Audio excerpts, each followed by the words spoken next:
قبر کے سوال و جواب. سوالات سے پہلے نماز کی آزمائش. سیدنا ابو ہریرہ نبی صلی اللہ علیہ وسلم سے روایت کرتے ہیں کہ آپ نے فرمایا قبر میں دفن کرنے کے بعد اسے کہا جاتا ہے کہ بیٹھ جاؤ، اٹھ کے بیٹھو. سو وہ بیٹھ جاتا ہے. اس کے لیے سورج کی شکل بنا دی جاتی ہے گویا کہ وہ غروب ہونے کے قریب ہے، یعنی قبر میں ایسی روشنی ہوتی ہے جیسے سورج ڈھل رہا ہو، شام ہو رہی ہو.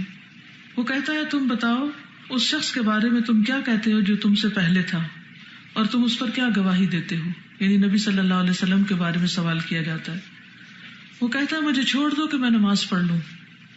کیوں کہتا ہے؟ دنیا میں اس کو نماز کی فکر ہوتی تھی، تو وہاں بھی وہ کہتا ہے کہ مجھے چھوڑ دو میں نماز پڑھ لوں. وہ کہتے ہیں یقیناً تم ایسا کرو گے، پہلے ہمیں اس کے بارے میں خبر دو. یعنی اس کی مرضی نہیں کرنے دیتے بلکہ کہتے ہیں ہماری بات کا جواب دو جس کے بارے میں ہم تم سے سوال کر رہے ہیں. یعنی جو سوال تم سے کیا جا رہا ہے اس کا جواب دو نماز بعد میں. تو یہ سین ہے قبر کے سوالوں کے وقت قبر کا، یعنی اندر کا منظر. قبر مومن کی آخری آزمائش.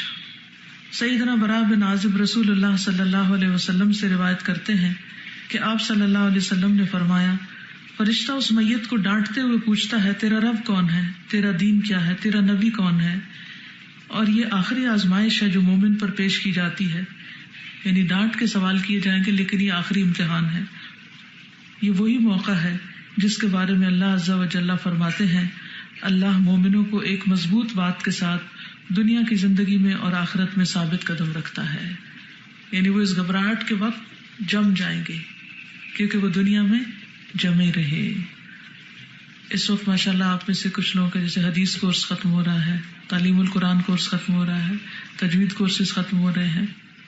یہاں آپ کو ایک پروٹیکٹڈ ماحول ملا ہوا تھا، لیکن اب آپ پھر دنیا میں واپس لوٹیں گے. اگر جو کچھ آپ نے سیکھا ہے اس پر باہر نکل کر بھی عمل کرتے رہے اور جو اپنے ساتھ وعدے کیے ہیں آپ نے ان پر پورا اترتے رہے تو انشاءاللہ اس زندگی کے بعد اگلی زندگی میں بھی ان سوالوں کے جواب دے سکیں گے انشاءاللہ. تو استقامت بہت ضروری ہے، نیکی کے ان کاموں کو تھام کے رکھنا ضروری ہے. اس کے لیے عام طور پر مشکل یہ ہوتی ہے کہ انسان کے پاس ماحول نہیں ہوتا تو ماحول بنائے یا کسی بنے ہوئے ماحول کے ساتھ اٹیچڈ ہو جائے. تنہا بھیڑ کو بھیڑیے کھا جاتے ہیں. یہ معاشرے کے اندر اتنی خرابیاں ہیں کہ اگر آپ قرآن و سنت کو تھام کے نہیں رکھتے یا ایسے لوگوں کے ساتھ جڑ کے نہیں رہتے، جبکہ نبی صلی اللہ علیہ وسلم کو بھی حکم دیا گیا، آج آپ نے سورۃ کہف پڑھی ہوگی، وَاصْبِرْ نَفْسَكَ مَعَ الَّذِينَ يَدْعُونَ رَبَّهُمْ بِالْغَدَاةِ وَالْعَشِيِّ يُرِيدُونَ وَجْهَهُ وَلَا تَعْدُ عَيْنَاكَ عَنْهُمْ تُرِيدُ زِينَةَ الْحَيَاةِ الدُّنْيَا وَلَا تُطِعْ مَنْ أَغْفَلْنَا قَلْبَهُ عَنْ ذِكْرِنَا وَاتَّبَعَ هَوَاهُ وَكَانَ أَمْرُهُ فُرُطًا. کیا یاد دہانی کرائی گئی ہے. وَاصْبِرْ نَفْسَكَ، استقامت کا طریقہ کیا ہے؟ جوڑ کے رکھو، جما کے رکھو نفسک، اپنے نفس کو. وَاصْبِرْ نَفْسَكَ مَعَ الَّذِينَ، ان لوگوں کے ساتھ، یعنی ایسے لوگوں کے ساتھ جڑے رہو یدعون ربهم، جو اپنے رب کو پکارتے ہیں، بالغداۃ والعشی، صبح و شام. اللہ کا ذکر کرنے والوں کے ساتھ جڑے رہو. کیسے جڑے رہیں گے؟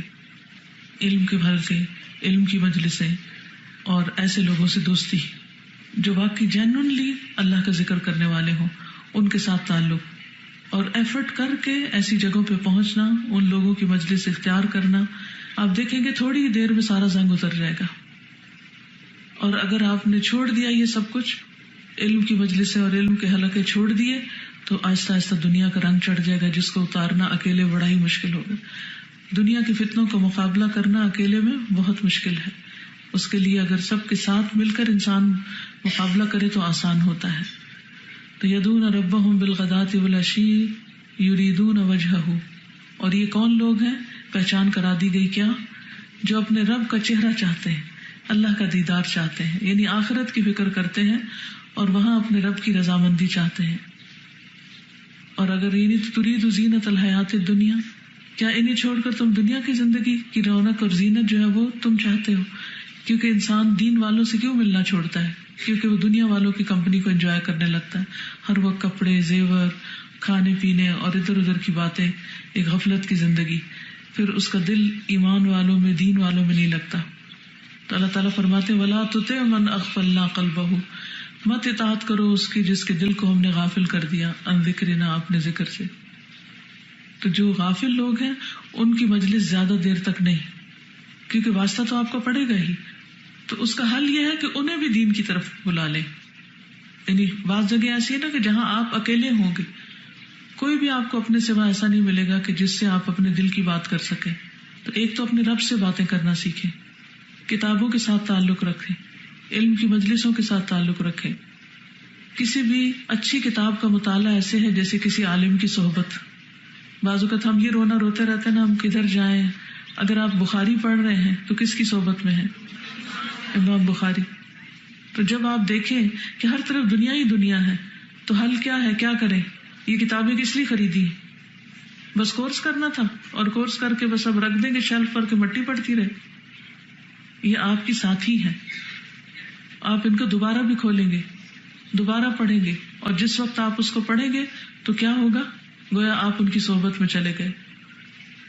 بخاری آپ کی مکمل نہیں ہوئی، جتنی بھی پڑھی گئی اس کے بعد جو باقی رہتی ہے اس کو خود سے پڑھنے کی کوشش کریں، اپنے علم کو سٹاپ نہیں لگائیں.